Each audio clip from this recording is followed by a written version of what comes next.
तो दोस्तों आज मैं आपको बेड रेस्ट मूवी एक्सप्लेन करने जा रही हूँ जो कि बहुत इंटरेस्टिंग और डरावनी भी है। तो मूवी के स्टार्टिंग में हमें जूली और डैनियल को दिखाते हैं और जूली 7 मंथ प्रेग्नेंट होती है। अब ये एक ऐसे घर में रहने जाते हैं जो पूरी तरीके से टूटा फूटा था और जिस लोकेशन पर ये आए थे वो जगह जूली को बहुत पसंद आई थी। जैसे ही जूली घर में आती है तो उसकी नज़र घर के कॉमन बाथरूम पर पड़ती है जहां पर एक वर्कर बाथरूम का काम कर रहा होता है। इसके बाद वो जूली को एक सुंदर सा ब्रेसलेट देता है जो उसे बाथरूम में काम करते वक्त मिला था। अब थोड़ी देर बाद जूली को बाथरूम से किसी बच्चे की हंसने की आवाज़ सुनाई देती है। जूली आवाज़ को सुनते हुए बाथरूम की तरफ जाती है और वहाँ पर डैनियल आ जाता है और वो उसे अपने साथ होने वाले बच्चे के रूम में ले जाता है। फिर डैनियल एक्साइटेड होकर उसे बताता है कि उसने रूम में कैमरा लगा दिया और वो जूली को कहता है कि जब उनका बच्चा होगा तब वो कैमरे की मदद से उस पर 24 घंटे नज़र रखेंगे और ये कैमरा जूली के टैब से कनेक्टेड था। फिर हमें उसी रात का सीन दिखाया जाता है जहां पर ये लोग डैनियल की ऑफिस पार्टी में जाते हैं। पार्टी में एक औरत जूली से पूछती है कि क्या ये तुम्हारा पहला बच्चा है और तभी डैनियल जूली की बात को काट कर कहता है कि हाँ ये हमारा पहला बच्चा है, जबकि ये उनका दूसरा बच्चा है और इनका पहला बच्चा मरा हुआ ही पैदा होता है। और इस बात से जूली गुस्सा हो जाती है। असल डैनियल ये चाहता था कि नई जगह पर रहने आए हैं तो पुराने दुख को भूल जाए, लेकिन जूली को ये बात पसंद नहीं आती और वो घर आकर डैनियल से इस बात के लिए काफ़ी झगड़ा करती है और जूली अपने रूम में ऊपर जाने लगती है। तभी उसे एक छोटा बच्चा दिखाई देता है और वो सीढ़ियों से गिर जाती है। अब डैनियल उसे डॉक्टर के पास लेकर जाता है और डॉक्टर जूली को टोटल बेड रेस्ट के लिए कहता है, वरना इनकी होने वाली बच्ची की जान को खतरा हो सकता है, यानी कि इनको लड़की होने वाली थी। इसके बाद 2 हफ्ते बीत जाते हैं और एक सुबह जूली घर पर अकेली होती है। तब उसे अपने घर के बाहर एक छोटा बच्चा खेलता हुआ दिखाई देता है। जूली उससे पूछती है कि तुम्हारी मॉम कहाँ है और वो जूली की तरफ ही इशारा करता है और जूली को बहुत अजीब फील होने लगता है। इसके बाद जूली को घर में बहुत अजीब अजीब आवाज़ सुनाई देती है और वो बहुत डर जाती है। तभी वो बच्चा भी उधर से गायब हो जाता है और उसके बाद जूली के टैबलेट पर एक नोटिफिकेशन आता है कि उसके बेबी के रूम के अंदर कैमरे ने किसी को कैप्चर किया है। जिसके बाद वो कैमरे की फुटेज को चेक करती है और उसे रूम में लगे हुए मिरर में एक लेडी दिखती है।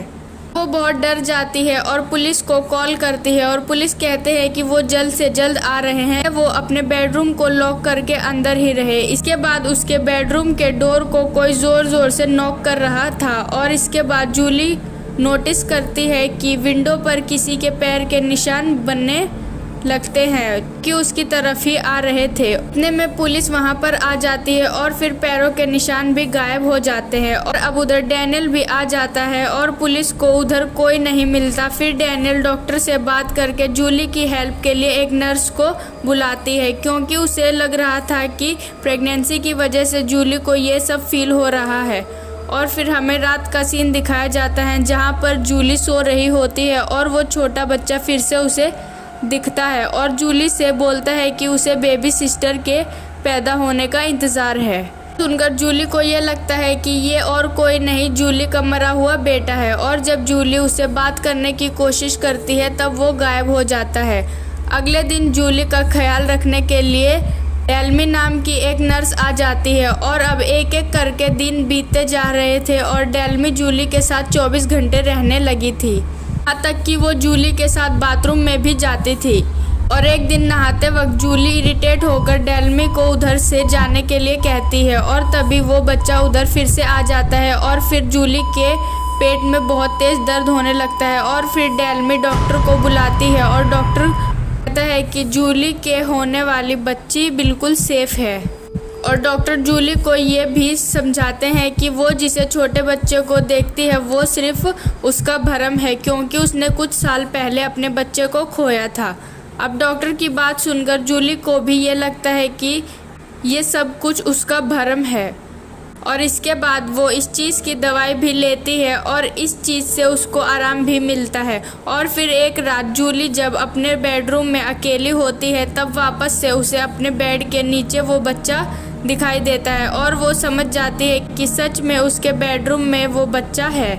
इसके बाद जूली रोज़ रात को अपने टैबलेट की मदद से अपने होने वाले बच्चे के रूम में नज़र रखती है जहां पर उसे बच्चों के खेलने की आवाज़ आती है। यानी कि जूली को लग रहा था कि वो उस बच्चे की आत्मा है जिसे वो रोज़ बात करने की कोशिश करती है। जूली की डिलीवरी के सिर्फ 10 दिन बाकी थे और वो समझ गई थी कि जब वो अकेली होगी तब उसे वो बच्चा दिखेगा। इसलिए बाथरूम में नहाते वक्त जूली उस बच्चे को बुलाने की कोशिश करती है और वो वहाँ पर आकर जूली से बोलता है कि तुम यहाँ से चली जाओ क्योंकि वो तुम्हारी बेटी को तुमसे छीन लेगी। और वो पूछती है कि तुम किसकी बात कर रहे हो, और तभी वहाँ पर डेल्मी आ जाती है और वो बच्चा गायब हो जाता है। और फिर वो सोचती है कि घर में उसके अलावा डेल्मी ही एक लेडी है। इस डैनियल को कहती है कि डेल्मी को जॉब से निकाल दे।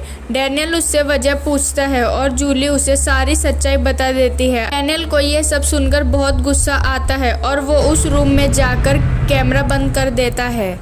डैनियल को ऐसा लगता था कि अभी भी ये सब जूली का भ्रम है। डैनियल को ऐसा इसलिए लग रहा था क्योंकि जब जूली ने अपने बच्चे को खोया था तब वो इतनी ज़्यादा डिप्रेस हो गई थी कि उसे हर जगह वो ही दिखता था, जिसकी वजह से जूली की 6 महीने तक ट्रीटमेंट भी चला। और अब जूली की डिलीवरी में सिर्फ 3 दिन ही बचे हुए थे और जूली ने मेडिसिन लेना भी बंद कर दिया था, जिसकी वजह से जूली की हालत काफ़ी ज़्यादा ख़राब होने लगी थी। और डैनियल के ऑफिस जाने के बाद डेल्मी जूली को बताती है कि उसने किसी से सुना था कि यहाँ पर जूली के घर के पास कुछ साल पहले सेंड्रा किन्सी नाम की एक औरत अपने हस्बैंड के साथ रहती थी जिसके 3 लड़के थे। उसको एक लड़की चाहिए थी, इसलिए वो चौथी बार प्रेग्नेंट होती है और अब डिलीवरी के लिए जा रही होती है और उसका एक्सीडेंट हो जाता है जिससे उसके पेट में पल रही बच्ची खत्म हो जाती है। मेलिंडा इतनी डिप्रेस हो गई थी कि वो खुद को ही खत्म कर देती है।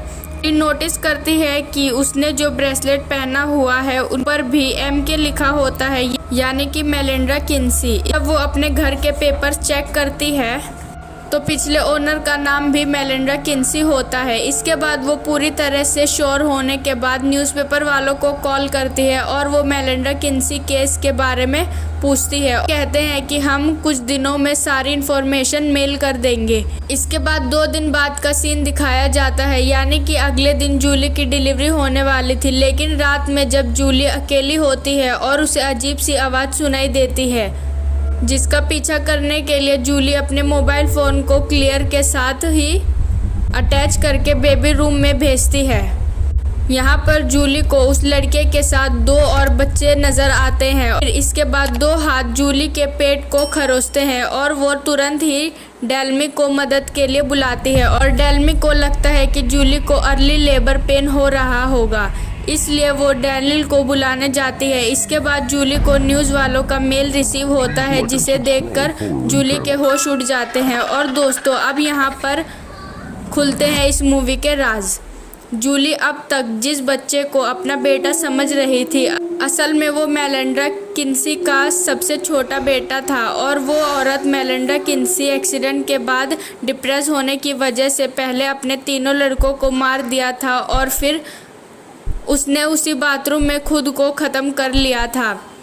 यानी कि मूवी के स्टार्टिंग में जूली को बेबी रूम के मिरर में लेडी दिखाई दी थी, वो असल में मेलिंडा किन्सी की आत्मा थी। यानी कि वो इस इंतज़ार में थी कि जूली की या किसी और लेडी की बच्ची पैदा होगी, वो उसे छीन लेगी जिससे उसका सपना पूरा हो जाएगा और उसकी आत्मा को शांति मिल जाएगी। लेकिन मेलिंडा के छोटे बेटे ने जूली को पहले ही वार्निंग दे दी थी और अब जूली सब कुछ समझ गई थी और वो डैनियल और डेल्मी से बोलती है कि हमें इस घर से तुरंत चले जाना होगा। क्योंकि अब कभी भी मेलिंडा की स्पिरिट उधर आकर उसके अनबॉर्न बेबी को उससे छीन लेगी। लेकिन इतने में मेलिंडा की स्पिरिट वहां पर आती है और सबसे पहले डेल्मी को खत्म कर देती है। इसके बाद डैनियल जूली को उधर से लेकर जाने की कोशिश करता है, लेकिन मेलिंडा उसे भी गिरा देती है और वो बेहोश हो जाता है। अब जूली घर में पड़े हुए वॉकी टॉकी की मदद से घर के बाहर कांटेक्ट करने की कोशिश करती है, लेकिन इतने में मेलिंडा जूली को बाथरूम में खींच लेती है जहां पर उसने खुद को ख़त्म करा था। और यहां पर जूली की डिलीवरी हो जाती है और मेलिंडा जूली के बेबी को खींचने लगती है। अब जूली उधर से भाग नहीं सकती, इसलिए वो बाथटब को हिलाने लगती है, जिसकी वजह से बाथरूम का फ्लोर टूट जाता है और जूली बाथटब के साथ नीचे गिर जाती है। और अब डैनियल को होश आ जाता है और जूली डैनियल से कहती है कि तुम बच्ची को लेकर बाहर जाओ। इसके बाद डैनियल बेबी को घर से लेकर बाहर जाने लगता है, लेकिन मेलिंडा ने डोर को लॉक करा हुआ होता है, इसलिए वो बाहर नहीं जा पाता। और तभी जूली एकदम से खड़ी हो जाती है और मेलिंडा की स्पिरिट से ऐसा मुकाबला करती है कि मेलिंडा की स्पिरिट उस घर से हमेशा के लिए चली जाती है। जिसके बाद में जूली डैनियल से बात करने की कोशिश करती है, तभी वहाँ पर पुलिस और एम्बुलेंस आ जाती है। इसके बाद जूली की नज़र अपनी खुद की बॉडी पर पड़ती है और इससे हमें पता चलता है कि जूली तो गिरने के बाद ही मर गई थी और जिसने मेलिंडा से मुकाबला करा वो जूली की स्पिरिट थी। यानी कि एक माँ ने अपनी बच्ची को बचाया, जिसकी वजह से उसके अंदर इतनी पावर आ गई थी कि उसने बहुत आसानी से मेलिंडा को हरा दिया। और अब जूली स्पिरिट बन गई थी, इसलिए उसकी मुलाकात अपने खोए हुए बेटे से होती है, जिसको देखकर वो काफ़ी खुश होती है। और उधर डॉक्टर जूली को रिवाइव कराने के लिए उसकी बॉडी को बार बार इलेक्ट्रिक शॉक दे रहे थे। इस वजह से जूली की स्पिरिट उसकी बॉडी में वापस लौटने लगती है और इसलिए जूली की स्पिरिट अपने बेटे की जिम्मेदारी डेल्मी की सोल को दे देती है और वापस से अपनी बॉडी में लौट आती है। और अब डेल्मी की सोल उसके बेटे की सोल को लेकर वहां से चली जाती है। यानी कि जूली की यादों ने उसके बेटे को अब तक यहाँ रोका हुआ था और अब उसे जाने दिया। और अब एंडिंग का सीन कुछ सालों बाद का होता है, जहां पर जूली अपनी बेटी और अपने हस्बैंड के साथ बहुत खुश होती है। और इस वीडियो के साथ बेड रेस्ट मूवी यहीं पर ख़त्म हो जाती है। अगर वीडियो पसंद आई तो लाइक कमेंट शेयर ज़रूर करें और चैनल को सब्सक्राइब करें। Thank you for watching.